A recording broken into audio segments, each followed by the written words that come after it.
Hi, my name is Karthik Rangappa. In this video, let's understand the theta of an option.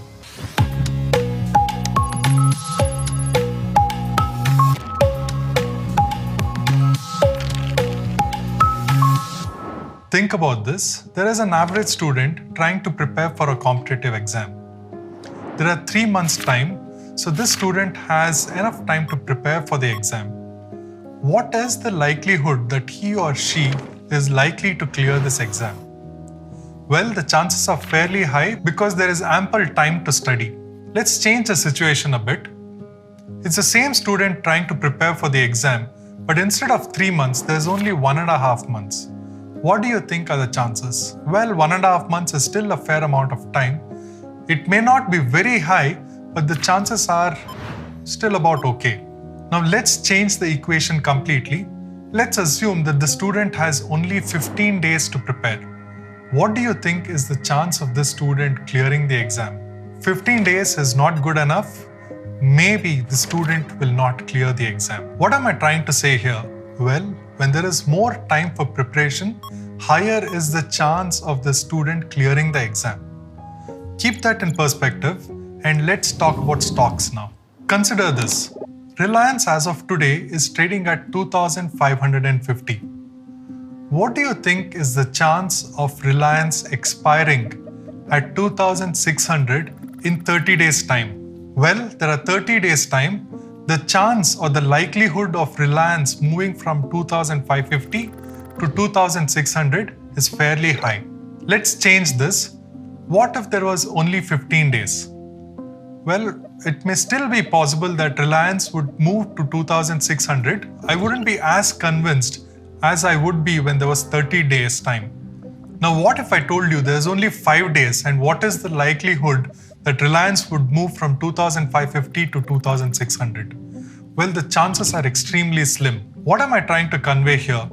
Well, with more time or with more time to expiry, the chance or the likelihood of an option to transition from out of the money to at the money to in the money is very high. Higher the amount of time, higher the likelihood.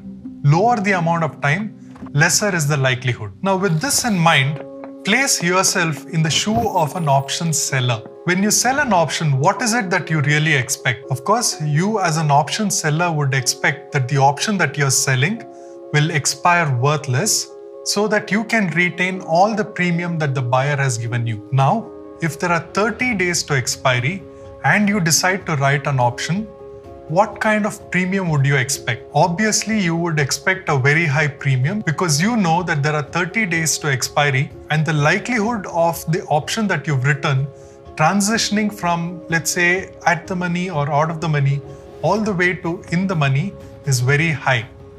Therefore, to compensate for the risk that you've taken, you would expect a very high premium when there is more time to expiry. Now let's shrink the timeline. Let's say there is only 5 days to expiry. What kind of premium would you expect as an option seller? Well, the premium that you would expect won't be as high as it would be when there are 30 days to expire, but it would be on the lower side. And why is that?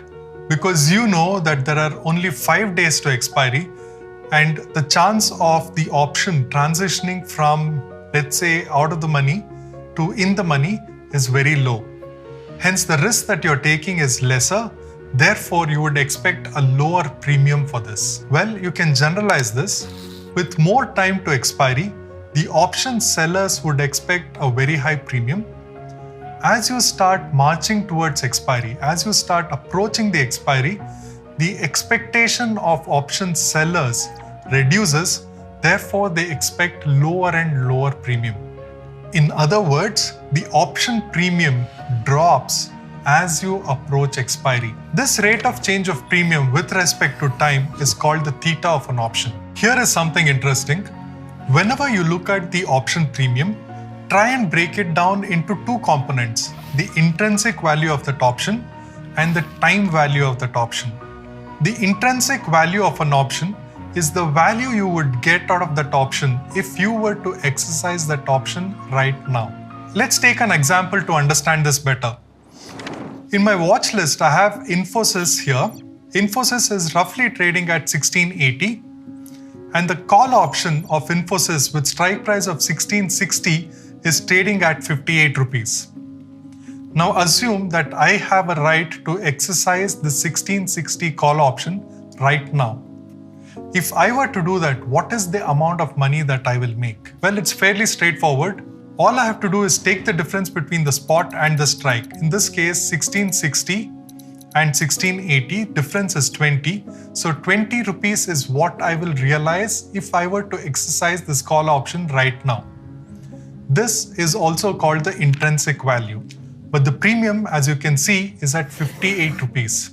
Whatever is the premium over and above the intrinsic value is called the time value of the option. So when you look at 58 rupees as the premium for a 1660 call option, when the underlying is trading at 1680, then you should immediately recognize that 58 can be broken down into two components, that is 20 rupees assigned to intrinsic value and 38 rupees assigned to time value.